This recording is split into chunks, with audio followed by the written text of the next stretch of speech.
My sister called CPS on me with fake accusations. I got her own kids taken away. Me and my sister Lori were always close growing up. She's 3 years older, was the one who taught me to ride a bike, stood up for me when kids picked on me in middle school. When I had my daughter Zoe 5 years ago, Lori was in the delivery room holding my hand. She was the best aunt at first, coming over every weekend, bringing little outfits, watching Zoe so me and my husband Paul could have date nights. Everything changed when Lori's husband Jason left her last year. She got mean, bitter, started drinking wine at 10 in the morning, would come over and make comments about how Paul would probably leave me too, how all men were trash, how I was stupid for trusting him. I tried being supportive, but she just got worse. Started showing up drunk at Zoe's soccer games, yelling at the ref, embarrassing my kid. Other parents started asking if everything was okay with my family. Then Lori decided she wanted custody of her ex's kids from his previous marriage. They'd been living with their mom but visited Jason on weekends, which meant Lori saw them sometimes before the divorce. She had this crazy idea that if she got the kids, Jason would have to pay her child support and maybe come back. The kids barely knew her, and their mom Rita was perfectly fine, good job, stable home, no issues. But Lori started this campaign, calling Rita's job claiming she was on drugs, telling the kids' school Rita was unstable. Nothing worked because Rita was actually a good mom. So Lori came to me with this plan. She wanted me to lie and say I'd seen Rita hit the kids. I told her absolutely not. That was insane. Those kids were happy and safe. She called me selfish, said I never supported her, that I had everything while she had nothing. I said maybe focus on getting your life together instead of trying to steal someone's children. She left screaming that I'd regret not helping her. 2 weeks later, I'm making lunch and there's a knock at the door. 2 CPS workers standing there with a clipboard saying they received a report about neglect and abuse. They needed to inspect my home immediately and speak to Zoe. I let them in because I had nothing to hide, but I was shaking. They went through everything, checked my fridge, looked in all the rooms, asked to see Zoe's arms and legs for bruises. My 5-year-old daughter had to stand there while strangers examined her body because of some anonymous report. They questioned her alone for 20 minutes while I sat outside the room crying. Paul had to leave work to come home. The workers found nothing wrong, obviously, but said they'd need to do follow-up visits. When they left, I knew it was Lori. The report claimed Zoe was malnourished, that we left her alone for hours, that Paul had anger issues. All lies but specific enough that someone who knew us made them. Called Lori and she denied it, said she'd never do that to family. But then she slipped and mentioned maybe now I'd understand how Rita felt being falsely accused. That's when I knew for sure. The CPS visits continued for a month. Zoe started having nightmares about strangers taking her away. Kids at school found out somehow and started teasing her about her parents going to jail. Paul's job found out when CPS called to verify his employment, and suddenly he was getting weird looks at work. His boss asked if everything was okay at home. We had to hire a lawyer just to navigate the investigation, cost us $4,000 we'd been saving for Zoe's college fund. During all this, I started paying attention to Lori's house when I'd drive by. Noticed things. Her living room window was broken, covered with cardboard.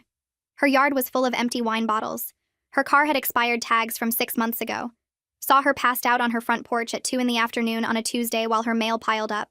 Her neighbor Deb mentioned Lori had been having strange men over at all hours, loud parties on weeknights. Then I found out Lori had been babysitting for cash. 3 different families in her neighborhood, kids ranging from 2 to 8 years old.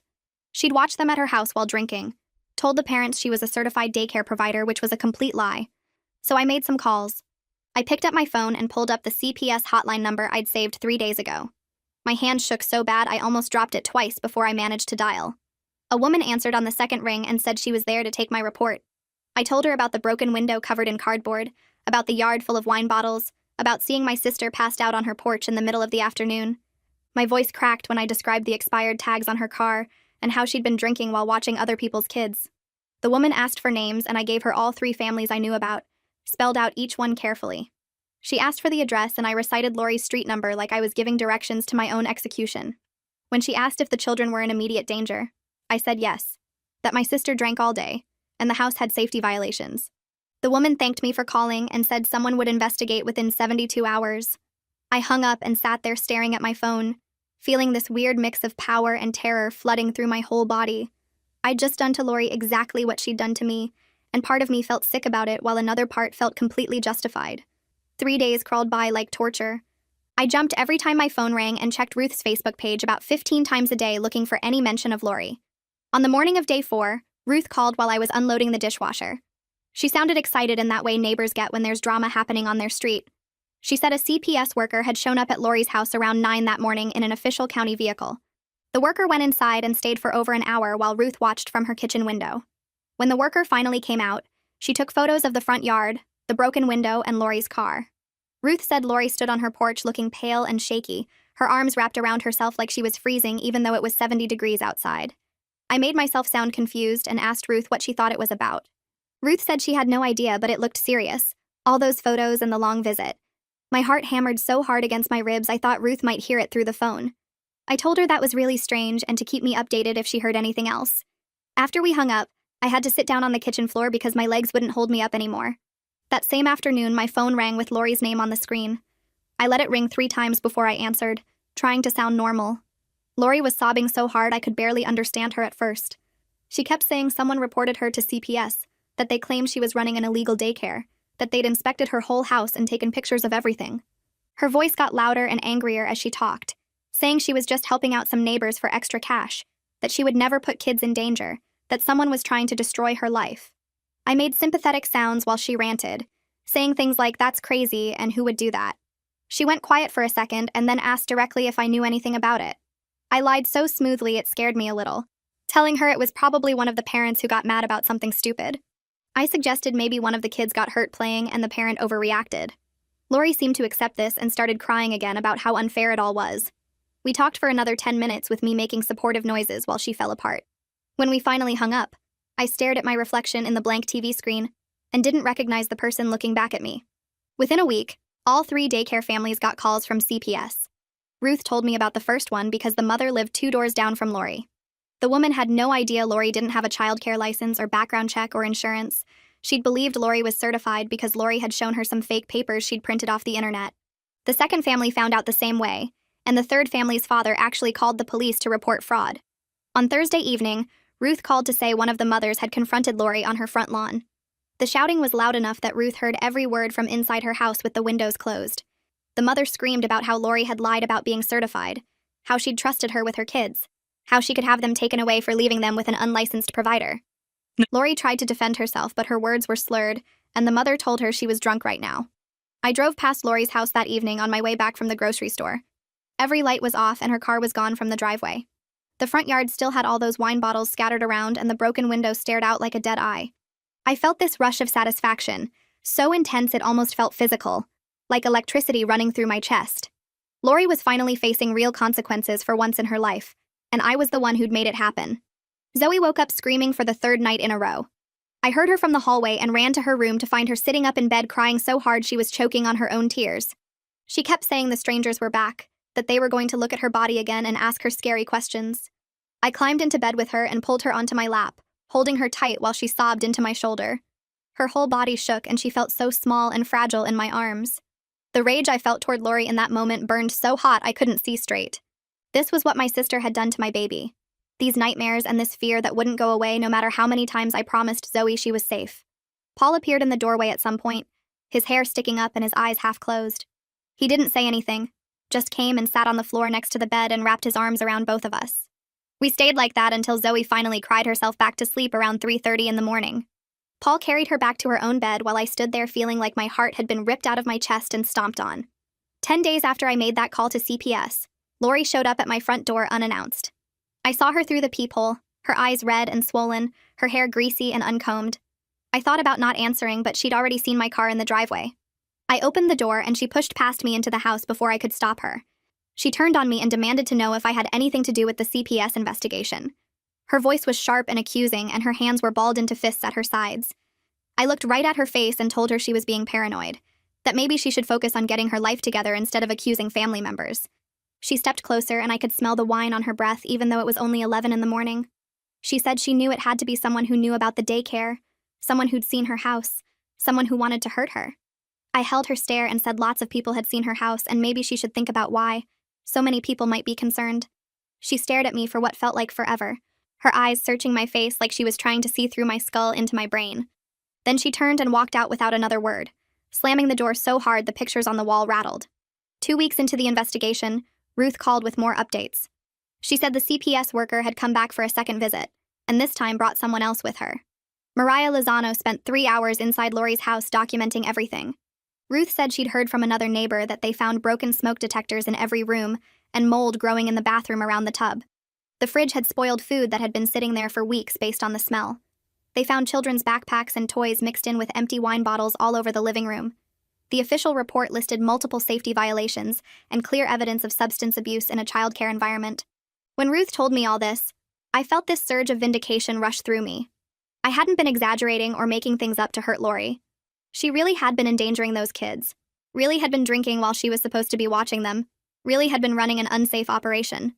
Everything I'd reported was true, and now there was official documentation proving it. Lori lost all 3 daycare clients immediately. Ruth said she'd seen the families come by one after another to pick up their kids' belongings, and none of them would even look at Lori. 2 days later, a letter came from the county about potential criminal charges for operating a childcare facility without a license. Mom called me that evening saying Lori had called her sobbing about the letter, about losing her income, about how she was going to pay rent now. Mom's voice was worried and sad, and she asked if I'd talked to Lori lately. I said no and didn't offer any explanation.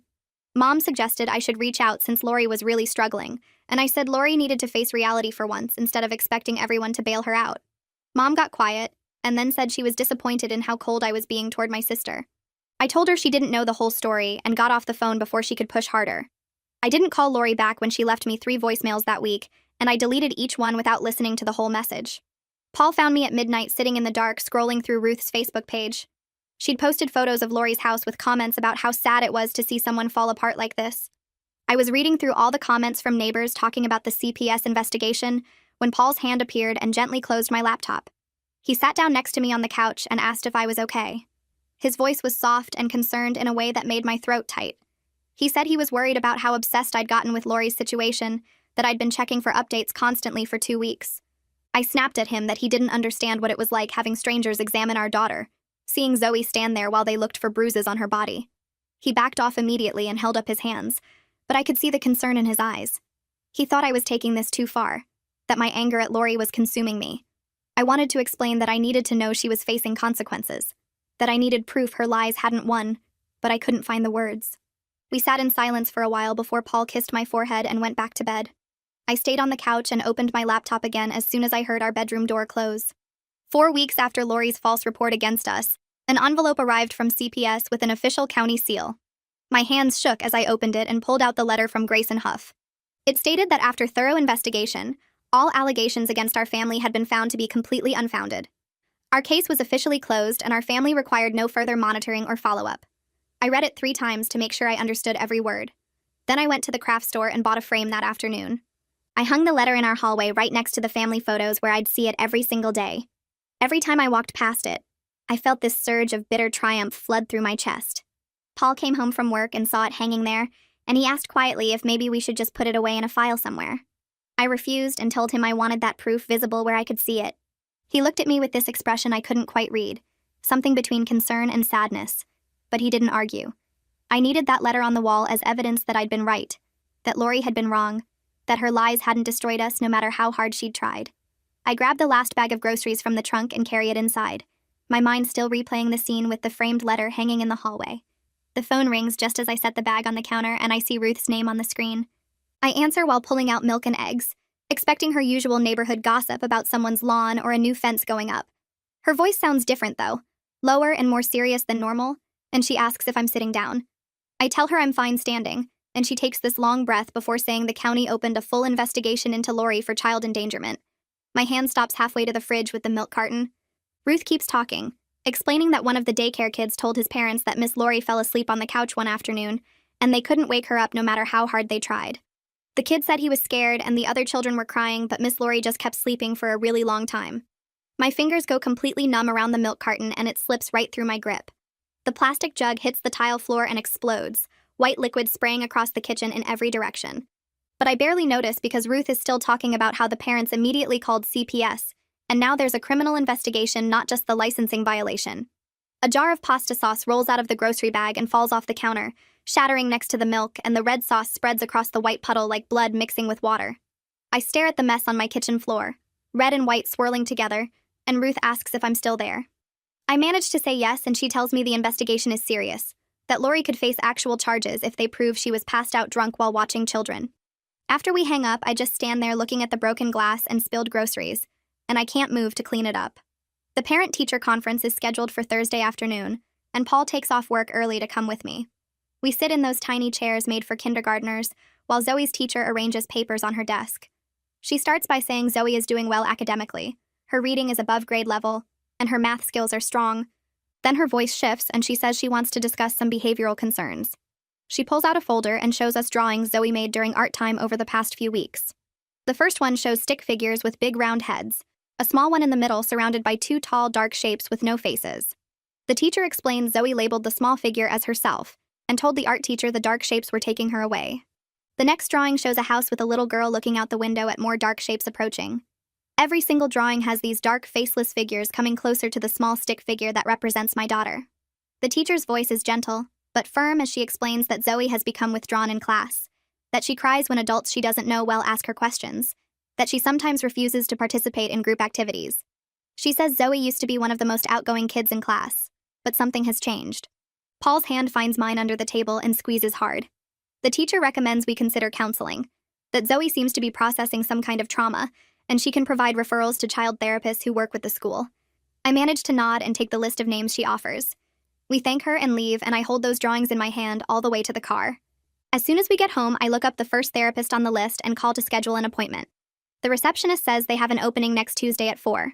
I take it and hang up, then walk straight to the bathroom and lock the door. I turn on the shower so Paul won't hear me, and I slide down the wall until I'm sitting on the cold tile floor. The crying comes in waves that hurt my chest and make my throat raw. I cry until there's nothing left, and my face is swollen and my eyes burn. When I finally come out, Paul is making dinner and he doesn't ask any questions, just pulls me into a hug that lasts a long time. Mom calls on Saturday morning while I'm folding laundry, and her voice has that tight quality that means she's upset. She says the court date got set for 6 weeks from now and Lori is really scared.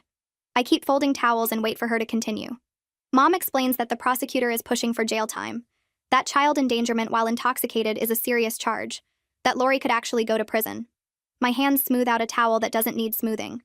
Mom asks if I'll come to court to support my sister. That family should stick together during hard times. That Lori needs to know she's not alone. I tell her I don't know. That Mom gets quiet for a minute, then says she understands this is complicated, but Lori is still my sister. After we hang up, I sit on the couch with the half-folded laundry basket next to me. My hands are shaking, and I press them flat against my thighs to make them stop.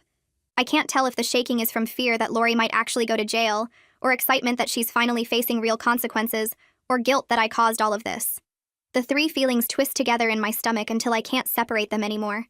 I pick up another towel and try to focus on the simple task of folding, matching corners and smoothing wrinkles, anything to stop thinking about my sister standing in front of a judge because of calls I made. The grocery store on Tuesday afternoon is busy with people stopping after work. I'm in the produce section picking through apples when someone appears next to me. I look up and recognize her immediately as one of the daycare mothers, the one with the little boy who has red hair.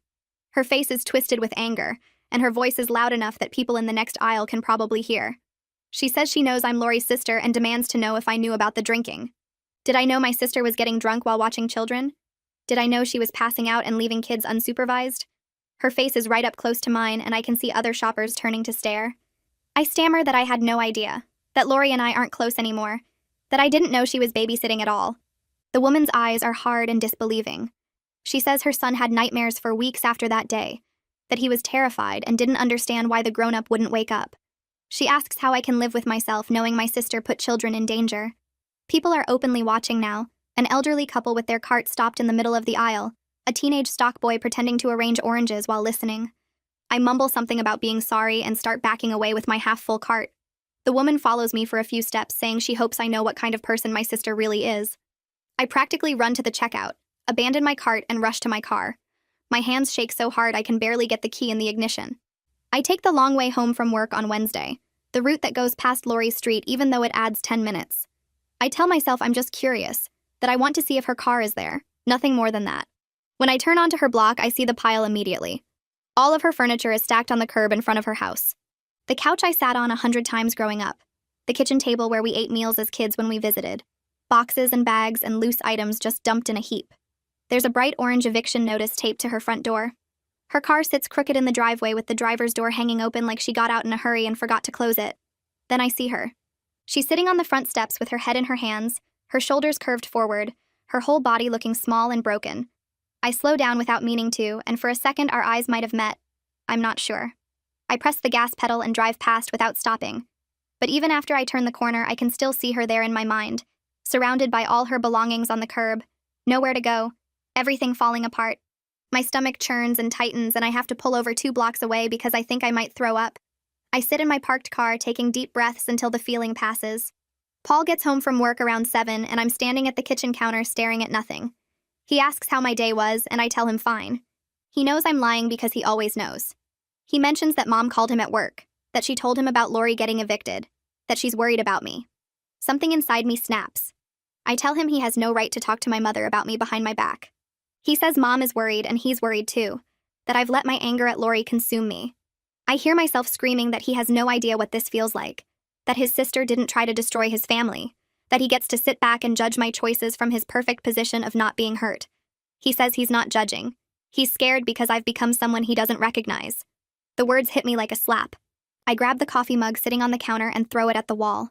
It shatters and pieces scatter across the floor, and I'm already collapsing, my legs giving out, sliding down to sit on the kitchen tile. The crying comes hard and fast, my whole body shaking with sobs I can't control. Paul stands there for a minute not moving. Then he sits down next to me on the floor and pulls me against his chest. He doesn't say anything, just holds me while I shake and cry and make sounds that don't form words. We sit there on the kitchen floor surrounded by broken ceramic until I finally stop shaking. Mom calls the next morning before I've even finished my coffee. Her voice is careful and measured when she tells me Lori is staying with her now because she has nowhere else to go. I grip the phone tighter. Mom says she needs to ask me something directly and she wants an honest answer. She asks if I had anything to do with the CPS investigation of Lori, if I made the calls that started all of this. The question hangs in the air between us and I can't make myself say yes, but I also can't lie to my mother's face, not directly. So I just stay silent. The silence stretches out for what feels like forever. Finally, Mom's voice comes back quieter and sadder. She says she needs to hear my side of the story, that she's trying to understand what happened between her daughters. She says she knows Lori hurt me first, but she needs to know what I did and why I did it. I tell her I'll call her back later and hang up before she can respond. My hands are shaking again, and I set the phone down on the counter very carefully, like it might explode. Zoe asks me at bedtime why Aunt Lori doesn't come over anymore. Her voice is small and confused, and it breaks something inside me. I sit on the edge of her bed and try to explain in words a 5-year-old can understand. I tell her sometimes grown-ups make mistakes and need time apart to figure things out. Zoe's eyes fill with tears, and she asks if Aunt Lori did something bad that made us mad at her. I say it's complicated and grown-up stuff that she doesn't need to worry about. Zoe says she misses her aunt, that Aunt Lori used to bring her presents and play games with her. A tear rolls down Zoe's cheek and I wipe it away. I lie down next to her in her small bed and hold her until she falls asleep. Even after her breathing gets slow and steady, I stay there, staring at her ceiling in the dark. I think about how Lori used to be Zoe's favorite person, how they had their own special jokes and games, how Zoe's face would light up when Lori walked in. My revenge didn't just destroy my relationship with my sister. It destroyed my daughter's relationship with her aunt. Zoe lost someone she loved because I was angry and wanted Lori to hurt. I stay in Zoe's bed until my arm goes numb and my neck starts aching from the awkward position, but I can't make myself get up and leave her. The courtroom is smaller than I expected, with wood paneling and fluorescent lights that make everything look washed out. I sit in the back row where I can see everything but hopefully won't be noticed. Lori stands before the judge in clothes that hang off her frame like she borrowed them from someone bigger. Her hair looks unwashed and hangs limp around her face. Her hands tremble at her sides. The prosecutor stands and describes the charges in detail. Operating an unlicensed childcare facility. Child endangerment. Reckless endangerment while intoxicated. He talks about the broken smoke detectors, the mold, the spoiled food, the empty wine bottles mixed with children's toys. He describes how one child found Lori unconscious on the couch and couldn't wake her up, how scared the children were, how they cried and didn't know what to do. Lori just stands there nodding, tears running down her face, not trying to defend herself or make excuses. She admits to everything. The judge asks if she has anything to say, and Lori's voice comes out, so quiet I can barely hear it from the back row. She says she's sorry, that she was drinking too much and made terrible choices, that she never meant to hurt anyone but she did, and she knows that. She says she's in treatment now and working on getting better. The prosecutor argues for jail time, saying the community needs to know that endangering children has serious consequences. Lori's public defender argues for probation and treatment, pointing to her clean record before this, and her cooperation with the investigation. I sit in the back watching all of this unfold, and I expect to feel satisfied, vindicated, like justice is finally happening. Instead, my stomach feels sick, and I want to leave, but I force myself to stay. I caused this. I made the calls that brought her here. I need to witness what I did. The judge takes only a few minutes to decide. He sentences Lori to 2 years probation, mandatory substance abuse treatment 3 times a week, 200 hours of community service, and permanent prohibition from any childcare work. Lori accepts the terms in that same small voice I can barely hear. When the judge dismisses her, she turns to leave and her eyes sweep across the courtroom. They land on me sitting in the back row. We look at each other for maybe 2 seconds, maybe less. I try to read her expression, but I can't tell what I see there. Is it understanding that I did this to her? Is it hatred for what I took from her? Is it just exhaustion and defeat? Then she looks away and walks toward where Mom is waiting near the door. I sit in the empty courtroom after everyone else has left, staring at the empty space where my sister stood, and I don't know what I'm feeling anymore. Outside the courthouse, I walk toward my car with Paul beside me when I hear footsteps behind us. I turn and Lori is standing there, maybe 10 feet away, her face pale and drawn. Paul's hand tightens on my arm, but I shake my head slightly and he backs up a few steps, giving us space. Lori walks closer until she's right in front of me, close enough that I can see the dark circles under her eyes and the way her clothes hang loose on her frame. She looks at me for a long moment without saying anything, and I wait, my heart hammering in my chest. When she finally speaks, her voice comes out quiet and steady. She says she knows I reported her to CPS, that she's not stupid, that she put it together when the investigator asked specific questions about things only family would know. I open my mouth to deny it, but she holds up her hand and says she's not here to fight, that she deserves what happened. She says she endangered those kids and she's grateful someone stopped her before something worse happened. My throat tightens and I don't know what to say to that. Lori takes a breath and continues, saying that I'm not innocent either, that what I did was revenge dressed up as concern. She says we both tried to destroy each other using the system meant to protect children, and we both succeeded, and now we have to live with what we've done to each other and our family. I feel like the ground is tilting under my feet, like everything solid is turning to sand. Lori doesn't wait for me to respond. She turns and walks toward where Mom is standing by her car, and I watch her go, unable to move or speak. Paul comes up beside me and asks if I'm okay, and I realize I'm shaking. We get in the car and drive home in silence, and I stare out the window seeing nothing. That night, after Zoe is asleep, I find Paul in the living room and I sit down next to him on the couch. He mutes the TV and turns to face me, and I can see in his eyes that he knows something is coming. The words stick in my throat at first, but I force them out. I tell him I'm scared that I've become the bad person in this story, that I used what happened to Zoe to justify destroying my sister. I say I don't know anymore if what I did was justice or just cruelty, if I was protecting our family or just getting revenge. Paul doesn't say anything right away, just pulls me against his chest and holds me while I start to cry. When he finally speaks, his voice is gentle but honest.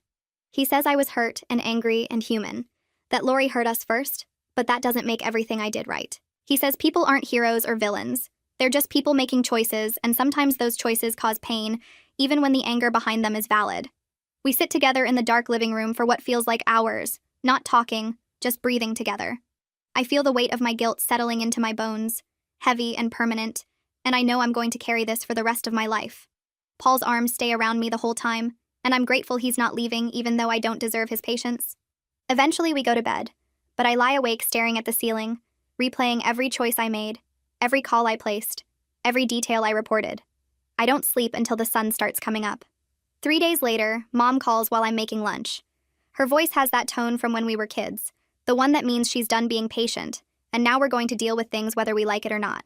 She says this has gone on long enough, that we're having a family meeting at her house this Sunday, and both her daughters are going to sit down and talk like adults. I start to make excuses, but she cuts me off, saying she doesn't want to hear it. We're doing this. I agree because there's no arguing with that voice, but after I hang up, I run to the bathroom and throw up.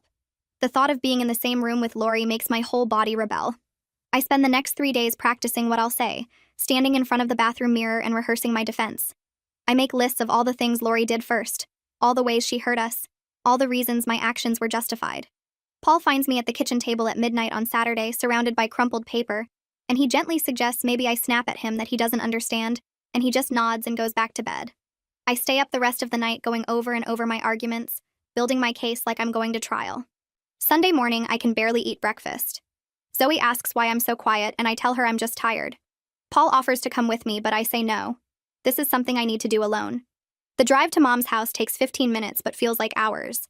I sit in her driveway for 10 minutes before I can make myself get out of the car. When I finally walk inside, I find Lori already sitting on Mom's couch looking even thinner than she did at the courthouse. Her hair is clean and pulled back, and she's wearing jeans and a sweater that look too big on her. Mom sits in the chair between us like a referee at a boxing match, her face serious and tired. She thanks us both for coming and says we're going to talk honestly about what happened. No more lies, no more avoiding the hard conversations. The air in the room feels thick and dangerous, like before a storm breaks. I grip my knees to keep my hands from shaking and stare at a spot on the carpet between Lori's feet. Mom looks at both of us and says whoever wants to go first should start, and the silence stretches out so long I can hear the clock ticking in the kitchen. I'm about to open my mouth when Lori clears her throat. Lori's voice when she speaks is steady and clear, nothing like the broken person I saw at the courthouse. She says she wants to start by taking full responsibility for making the false CPS report. She looks right at me and admits she was drunk and jealous, and wanted me to hurt the way she was hurting after Jason left. She says she saw me with my perfect family and my happy life, and she hated me for having everything she lost. The words hit me like punches, but I force myself to keep looking at her. She says she's in outpatient treatment now, going to meetings every day, and she's learning to take accountability for her actions. But then her voice gets harder, and she says she needs me to know that what I did back to her was different. She says her revenge was drunken and impulsive, made in a moment of rage, but mine was calculated and cold. She says I researched, I planned, I executed my revenge with clear intention while completely sober. I start to argue, to list all my justifications, but then I stop because I realize she's right. I did plan it. I did research exactly what to report to cause maximum damage. I made those calls knowing exactly what would happen to her. The realization sits in my chest like a stone. Mom waits until we're both quiet before she speaks. Her voice is sad and disappointed in a way that makes me feel 12 years old again. She says she's disappointed in both her daughters for what we did. She tells Lori she's glad she's getting help and needs to stay sober, that the drinking nearly destroyed her and could have killed those children. Then she turns to me and says I had every right to be angry after what Lori did to our family, but I let that anger turn me into someone who could destroy her own sister. She says we both weaponized the system that's supposed to protect children. We both used it as a weapon against each other, and we both caused damage that can't be undone. Mom says she loves us both, but we both need to take real accountability for the pain we've caused each other, our family, and those kids who got caught in our war. She says she's not going to pick sides because we're both wrong, and we both need to figure out how to live with what we've done. The room goes quiet again and I can hear Lori crying softly on the other end of the couch. I'm crying too, but trying to hide it. Mom gets up and says she's going to make coffee, that we can sit here as long as we need to, and she leaves us alone in the living room. Lori and I don't look at each other or speak. We just sit there in the heavy silence, both of us broken in different ways, both of us guilty, both of us having to figure out what comes next. Over the next month, Mom sends me text messages with updates about Lori. She tells me Lori is going to her court-ordered AA meetings 3 times a week, that she's attending the outpatient treatment program seriously, that she's working the steps with a sponsor. Each text includes some small detail, like how Lori shared in a meeting for the first time, or how she's been sober for 30 days, then 45, then 60. I don't respond to any of the messages, but I read every single one, sometimes multiple times. I save them in a folder on my phone that I look at late at night when I can't sleep. Something is shifting in my chest, some hard knot of anger that's been there since the CPS workers showed up at my door. I can't tell if it's the beginning of forgiveness or just exhaustion from carrying all this rage. Paul notices I'm checking my phone more and asks if everything is okay. I show him the messages from Mom and he reads them quietly, then hands my phone back without comment. He just squeezes my shoulder and goes back to whatever he was doing, and I'm grateful he's not pushing me to feel anything I'm not ready to feel yet. Paul brings up couples counseling one night after dinner. He says the whole situation with Lori put a strain on our marriage that we need to address before it causes permanent damage. I want to argue that we're fine, but I know he's right. We've been distant and careful with each other, like we're both afraid to say the wrong thing. I agree, and he makes the appointment for the following week. The therapist is a woman in her 50s with kind eyes who asks us to describe what brought us in. Paul talks about feeling shut out during the whole CPS investigation and aftermath, how I made decisions about Lori without including him, how he felt like he was watching me spiral but couldn't reach me. I get defensive at first, listing all the reasons I had to act alone, but the therapist gently points out that Paul is my partner, and I treated him like an outsider in his own family crisis. The session is hard and uncomfortable, and I leave feeling raw and exposed, but we go back the next week and the week after that. By our 4th session, something has loosened between us. We're holding hands again during the drive home, talking about things besides Lori and CPS and all the damage. Paul tells me he never stopped loving me even when he didn't like the choices I was making, and I start crying in the car. He pulls over and holds me while I sob, and I feel like maybe we're going to survive this after all. The envelope arrives on a Tuesday afternoon, my name written in Lori's handwriting across the front with a return address from Serenity Springs Treatment Center. I hold it for a full minute before opening it, my hands shaking enough that I have to set my coffee down. Inside are 4 pages of lined notebook paper covered in her careful cursive, the kind she used to use when writing thank you notes after birthdays. The first paragraph starts with an apology so raw it makes my chest hurt. She writes about the morning she called CPS on me, how she'd been drinking since she woke up, how she sat on her couch with her phone in her hand for 20 minutes before dialing. She describes the jealousy that ate at her every time she saw me with Paul and Zoe, how it felt like swallowing glass watching me have everything she'd lost. The second page details her drinking, when it started getting bad, how she'd hide bottles in her closet and drink before the sun came up. She writes about the moment Jason told her he was leaving, how something broke inside her that day and never healed right. On page 3, she talks about therapy, about learning that hurt people, about how she's starting to understand that her pain doesn't excuse what she did to me and Zoe. The last page is the hardest to read.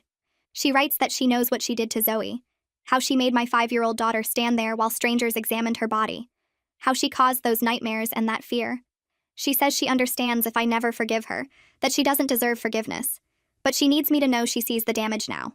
She signs it just Lori. No love or your sister, just her name. I read all 4 pages 3 times, crying harder each time through. Then I fold them carefully and put them in my nightstand drawer, closing it slowly like I'm putting something fragile away. Zoe sleeps through the night for 14 nights straight without waking up once. Her teacher emails me to say Zoe raised her hand in class yesterday to answer a math question, something she hasn't done in months. At recess, she's playing with the other kids again instead of sitting alone by the fence. I pick her up from the school and she's chattering about her friend Emma's birthday party this weekend, about the art project they made, about how she got picked first for kickball. That Saturday, I stand at the edge of the soccer field watching her run after the ball, her ponytail bouncing, laughing when she misses and trying again. She looks like my daughter again, not the scared, quiet kid who used to flinch when adults asked her questions. The other parents are talking to her again, not avoiding us like we're contaminated. One of the moms asks if Zoe wants to come over for a play date next week, and I say yes, my throat tight. That night after Zoe goes to bed, I open my nightstand drawer and take out Lori's letter. I read it again in the dim light from my bedside lamp, and this time when I get to the part about hurt people hurting people, I start crying for both of us. I cry for my sister who was so broken she tried to destroy me, and I cry for myself because I was so angry I tried to destroy her back. I'm standing in the pharmacy waiting for Zoe's allergy prescription when someone says my name. Geneva is standing 3 feet away holding a basket with cough syrup and tissues, looking at me with this careful expression. She says she knows I'm Lori's sister, that she recognizes me from a picture Lori showed her once. My stomach drops and I grip the counter edge. She steps closer and says quietly that she wanted to thank me, that she doesn't know what I did, but the harassment stopped. Her kids aren't getting pulled out of class for welfare checks anymore. Nobody's calling her work claiming she's on drugs. The custody threats disappeared. She says her boys are sleeping better now, that they're not scared anymore about being taken away. I mumble something about being glad her family is okay, but my voice sounds hollow. She touches my arm gently and says she's sorry for whatever it cost me, then walks toward the register. I stand there holding my prescription slip, feeling like I might throw up. My revenge helped Geneva's family, protected her kids from Lori's harassment, but it also destroyed my own family, took away Zoe's aunt, broke my mother's heart. I leave without getting the prescription and sit in my car in the parking lot for 20 minutes trying to breathe right. Mom calls on a Wednesday evening while I'm folding laundry. She sounds different, lighter somehow, and she tells me Lori hit 60 days sober yesterday. She's working at the grocery store on Mill Street, stocking shelves and running the register, showing up on time every day.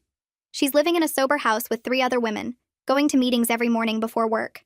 Mom describes how Lori looks healthier, how her eyes are clear, how she's gaining weight back. She says maybe I could think about talking to Lori soon, that maybe enough time has passed. I tell her I'll think about it and we hang up.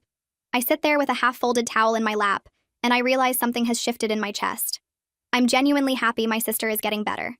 Not happy enough to call her, not ready to have her back in my life, but happy she's not drinking herself to death anymore. It's complicated and messy, and I don't know what to do with these feelings, but they're real. Mom calls again 2 days later, and this time her voice has that pushing quality, that mom tone that means she's not asking anymore. She says Zoe has been asking about Lori, wondering why Aunt Lori doesn't visit, if she's still sick. She suggests maybe a supervised visit would be good for everyone, help Zoe understand that family can heal. The word no comes out of my mouth before I even think about it. I say I won't risk Zoe's well-being, that Lori hasn't earned that yet, that my daughter's safety comes first. Mom gets quiet and then says she understands, that she'll respect my decision, but asks me to at least consider it. I hang up feeling my blood pressure rising, feeling protective and angry and confused. Am I protecting Zoe or am I punishing Lori? Is keeping them apart about safety or about revenge? I don't know the answer, and that scares me more than anything. I bring it up at Zoe's next therapy session, sitting in the comfortable chair across from the therapist while Zoe plays in the waiting room. I tell her about Mom's suggestion and brace myself for the therapist to say it's too soon, too dangerous. Instead, she leans forward and says Zoe has processed most of her CPS trauma, that she's showing real resilience and growth. A brief supervised visit with Lori might actually help Zoe understand that family relationships can heal, that people can get better.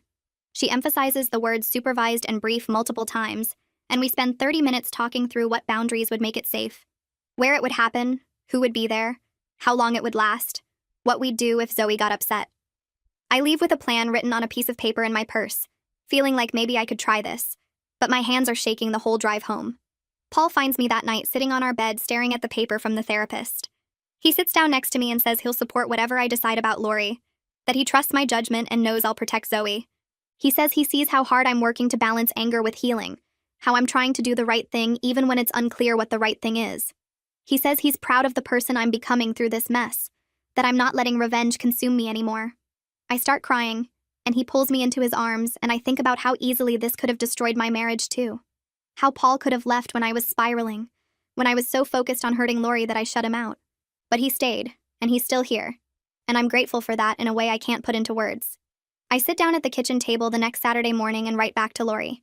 The letter takes me 3 hours, and I throw away 5 drafts before I get it right. I acknowledge her apology, tell her I read every word, and I believe she's sorry. Then I write the hard part, about how I reported her daycare, about how I wanted her to hurt the way she hurt me. I tell her I was angry and wanted revenge, but also that those kids really weren't safe with her. I lay out my boundaries in clear language. Continued sobriety, respect for my family, time to rebuild trust. I tell her I'm not ready for our old relationship back because that's gone forever, but maybe we can figure out something new. I sign it and put it in an envelope before I can change my mind, drive to the post office and drop it in the mailbox outside. My hands are trembling when I let go of the envelope. Lori's response comes back in 7 days. The envelope is thin, and when I open it, there are just 2 paragraphs on a single page.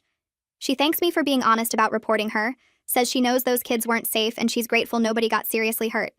She agrees to all my boundaries without arguing or making excuses. The second paragraph says she's not asking for our old relationship back because she understands that's gone, that we can't pretend nothing happened. But maybe we can build something new based on truth instead of the pretense we had before. She signs it your sister. Trying and I stare at those last 2 words for a long time. I fold this letter and put it in the drawer with the first one, 2 pieces of paper that represent something broken and maybe starting to heal. 3 months crawl by after the court hearing. I agree to meet Lori at Mom's house for coffee with Mom there the whole time. I almost cancel on Tuesday, then again on Friday morning. Paul drives me there and parks on the street, says he'll wait in the car and read his book. I walk up to Mom's front door feeling like I might pass out. Lori is already there when I come in, sitting at the kitchen table. She looks so different from the last time I saw her at the courthouse. Her face has filled out. Her skin looks healthy instead of gray. Her eyes are focused and clear. When she says hello, her voice doesn't shake and neither do her hands wrapped around her coffee mug. We sit at Mom's kitchen table where we ate cereal before school as kids, where we did homework and played cards and fought over who got the last cookie. Everything feels familiar. The scratches in the wood, the way the chair creaks, Mom's coffee pot gurgling on the counter. But everything is also completely different, because we're different now, changed by what we did to each other. The conversation is careful and awkward, like we're both walking through a room full of broken glass and bare feet. Lori tells me about her outpatient program, how they meet 3 times a week and work through the 12 steps. She talks about her new job stocking shelves at the grocery store, early morning shifts that keep her busy and tired in a good way. I tell her about Zoe's play therapy, how she's sleeping better now, how she made the all-star soccer team last month. We talk about Mom's garden, about the weather, about nothing important and everything safe. What happened sits between us like a wall we both pretend isn't there, but we feel it in every pause, every careful word choice. Lori doesn't mention CPS and I don't mention the daycare investigation, but they're present in the silence, in the way we both avoid certain topics. After 45 minutes, my coffee is cold and my shoulders ache from tension. I stand up and say I should get going, and Lori nods and thanks me for coming. Mom walks me to the door and squeezes my hand, and I drive home feeling like I just ran a marathon. Paul asks how it went and I tell him it was hard, but okay, that we talked without fighting and he says that's progress. I spend the rest of the day exhausted but not destroyed, and maybe that's the best I can hope for right now. 2 days later, I'm folding laundry when Zoe comes into the room holding her soccer trophy. She asks if Aunt Lori is feeling better now, if maybe she could come watch her play again sometime. The question catches me completely off guard because I didn't realize how much Zoe still thought about her aunt, how much she missed having Lori in her life. I sit down on the bed and pull Zoe onto my lap, and she's getting so big now, almost too heavy to hold like this. I ask what made her think about Aunt Lori, and Zoe says she remembers how Lori used to bring orange slices to her games and cheer really loud. I've been so focused on my own hurt, on protecting myself from more pain, that I didn't consider what Zoe lost when Lori disappeared from our lives. I tell Zoe that Aunt Lori was sick for a while, but she's getting better, and maybe we can see her again soon.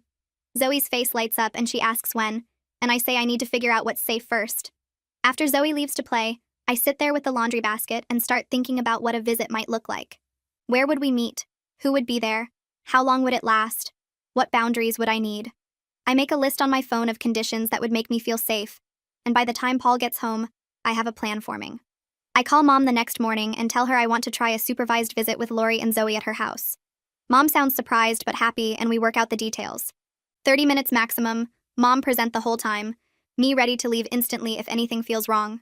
I tell Lori through Mom that this is happening, that she needs to be on time and appropriate and understand this is a trial. The morning of the visit, I'm so nervous I feel sick, checking my watch every 5 minutes, rehearsing reasons to leave if I need to. Zoe is excited and keeps asking if we're going to Grandma's yet, and I make her change her shirt twice because I need something to do with my hands. We arrive and Lori is already there, sitting on Mom's couch looking nervous too. Zoe runs to her and Lori hugs her, and I watch them like a hawk, analyzing every word, every gesture, every expression. Lori is gentle with Zoe, asking about school and soccer, listening when Zoe talks about her friends. When Zoe asks why she hasn't visited, Lori says she was sick for a while, but she's feeling better now, and Zoe accepts this explanation easily the way kids do. They look at a book together, and Lori helps Zoe with a puzzle, and the whole time I'm sitting 3 feet away ready to intervene. Mom brings out cookies and milk, and Zoe chatters happily while eating, and I realize my daughter is okay with this, that maybe I'm the one struggling more. After exactly 30 minutes, I stand up and say we need to go, and Zoe whines that she wants to stay longer. Lori says goodbye nicely and doesn't push for more time, and we leave. In the car, Zoe talks about how fun it was to see Aunt Lori, and I grip the steering wheel so hard my knuckles turn white. When we get home, I go straight to the bathroom and lean against the sink, shaking from adrenaline and relief that nothing bad happened. The visit went well enough that 3 days later, Zoe asks when she can see Aunt Lori again. I'm making dinner, and the question makes me pause with the knife in my hand. I realize my daughter is healing faster than I am, that she's ready to forgive and move forward while I'm still stuck in the past. Over the next month, we do 2 more supervised visits at Mom's house. Same conditions, same setup. Each time Lori shows up sober and appropriate, respectful of boundaries, gentle with Zoe. She doesn't ask for more time or different conditions, just accepts what I'm willing to give. During the 3rd visit, I watch Lori help Zoe build a tower with blocks, and I see glimpses of the sister I used to know, the one who taught me to ride a bike and stood up for me in middle school. I start to believe maybe she really is changing, that the drunk, angry person who called CPS isn't who she is anymore. Maybe the treatment is working. Maybe she's committed to staying sober. Maybe this isn't just an act. Paul says he can see the difference too, that Lori seems genuinely better, and I want to trust that, but I'm scared to let my guard down. In my therapy session the following week, I finally talk about the full complexity of what happened between me and Lori. My therapist asks me to sit with the uncomfortable truth that we both hurt each other, that there's no clear villain in this story. Lori hurt me first with the false CPS report, but I hurt her worse by getting her investigated and arrested. We both weaponized systems meant to protect children. Both used them for revenge instead of safety. I'm not the hero I wanted to be, the righteous mother protecting her family. I'm also not the villain Lori probably saw, the sister who destroyed her life out of spite. I'm somewhere in the middle, a hurt person who made destructive choices, and that's hard to accept. My therapist helps me understand that moral certainty is easier than moral complexity, that it's more comfortable to be completely right or completely wrong. But real life is messier than that, and I have to live with the discomfort of being both victim and perpetrator. It doesn't feel like resolution, like some big moment of clarity where everything makes sense. It just feels like truth, uncomfortable and complicated and real. We celebrate Zoe's 6th birthday at Mom's house 3 weeks later, and for the first time in almost a year, Paul, Mom, Lori, and I are all in the same room together. The atmosphere is tense and awkward, with long silences and careful conversations about nothing important. But Zoe is happy, surrounded by family, blowing out candles on her cake with her face glowing. Lori gives Zoe a small wrapped present, and when Zoe opens it, it's a book about being brave.